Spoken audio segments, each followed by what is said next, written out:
Ici l'évangéliste Mario Massicotte qui vous accueille encore une fois à cet enregistrement aujourd'hui dans la série Code Zoé.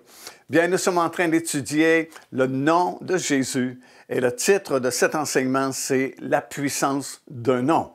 En fait, le nom de Jésus, c'est le nom qui a été souverainement élevé au-dessus de tous les autres noms, au-dessus de toute domination, au-dessus de toute autorité, à cause de sa victoire sur la croix de Golgotha, sur toute la puissance de l'ennemi. La Bible dit aussi, c'est dans le livre des Proverbes, dans le chapitre 18 et au verset 10, « Le nom de l'Éternel est une tour forte.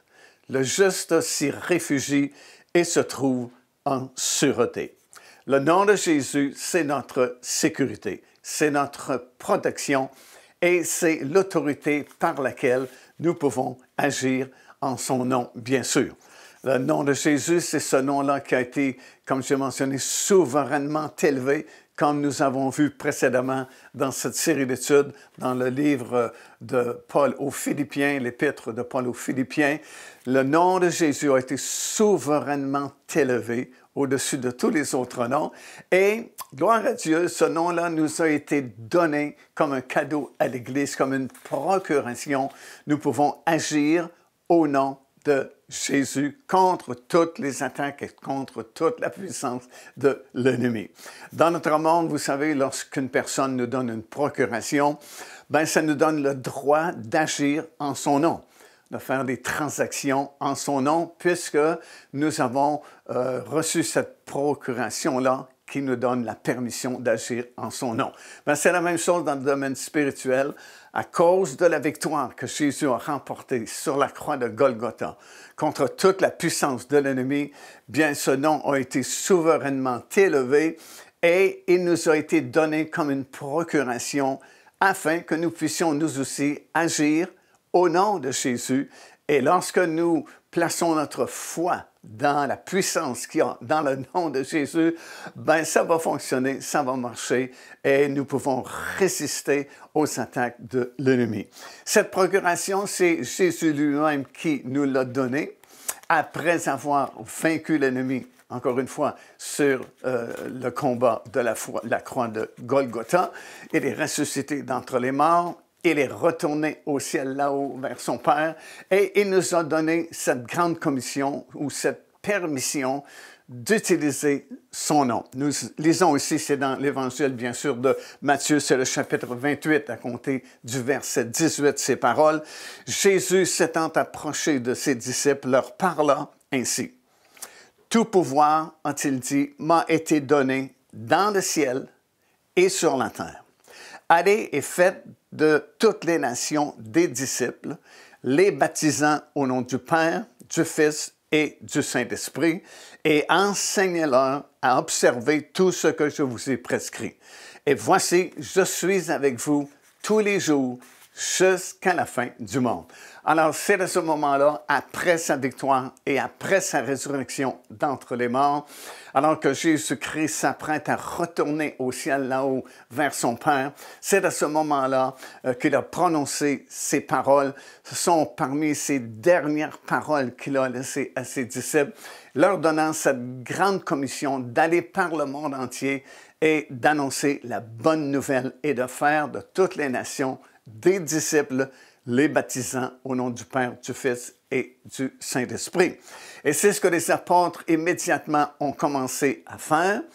L'apôtre Pierre a donné le premier message de l'Église tout de suite après l'effusion du Saint-Esprit dans la chambre haute.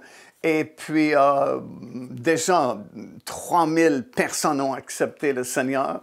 Deuxième message, c'est monté jusqu'à 5000 hommes qui ont donné leur vie au Seigneur Jésus-Christ. Et ils ont commencé à bouleverser non seulement la ville de Jérusalem, mais comme nous le lisons dans le livre des Actes des Apôtres, le monde entier vraiment a été bouleversé par le message que les premiers disciples ont commencé à prêcher, utilisant la puissance du nom de Jésus. Bien sûr, au tout début, à Jérusalem, comme nous l'avons déjà expliqué, ça ne faisait pas l'affaire des magistrats, des gouverneurs, ceux qui étaient en poste d'autorité sur le peuple à Jérusalem. Parce qu'ils ont premièrement été, bien sûr, étonnés du fait que ces gens-là prêchaient et enseignaient la parole de Dieu. Parce qu'évidemment, ils n'étaient pas des sacrificateurs, ils n'étaient pas des scribes, mais c'était plutôt des gens du peuple, c'était des pêcheurs de poissons, et soudainement, c'était des prédicateurs de la parole de Dieu. Alors, les autorités de la ville de Jérusalem, les magistrats, les gouverneurs, se sont ligués contre les premiers disciples, contre les premiers apôtres, et ils leur ont fait cette question, par quelle autorité faites-vous cela? Par quelle autorité osez-vous enseigner le peuple, enseigner la parole de Dieu au peuple?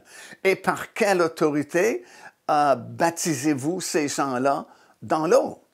Et ils ont répondu que c'était au nom de Jésus qu'ils prêchaient et c'était au nom de Jésus qu'ils baptisaient les gens d'eau parce qu'ils avaient reçu la permission, ils avaient reçu le mandat, ils avaient reçu la commission de prêcher la parole de Dieu et de baptiser les gens d'eau, et ça venait du Seigneur Jésus-Christ. Bien sûr, il y a eu beaucoup au cours des années de discussions concernant le baptême d'eau. Est-ce qu'on baptise au nom du Père, du Fils et du Saint-Esprit, ou est-ce qu'on baptise au nom de Jésus seulement? Mais ce n'est pas compliqué vraiment quand nous lisons la parole du Seigneur, parce que comme nous venons de le lire ici dans Matthieu chapitre 28, la formule du baptême, c'est au nom du Père, du Fils et du Saint-Esprit. Mais l'autorité avec laquelle nous baptisons, c'est au nom de Jésus, parce que c'est en son nom que nous avons reçu cette autorité-là.